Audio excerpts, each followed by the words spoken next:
This Mediterranean guacamole turns creamy avocado into a sunny apero dip with feta, olives, and sun-dried tomatoes. You need ripe avocados, tomato, red onion, garlic, black olives, sun-dried tomatoes, feta, fresh basil, lemon, and olive oil. Have 2 ripe avocados and scoop the flesh into a bowl. Mash it coarsely with a fork and stir in lemon juice so the avocado stays fresh and green.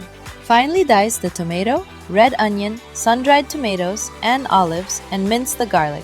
Fold everything into the avocado with olive oil and a little oregano.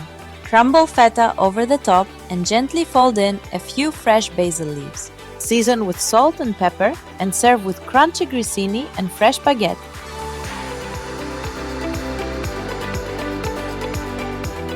The full printable recipe is linked below. Give it a try and I'll see you in the next one, lovelies!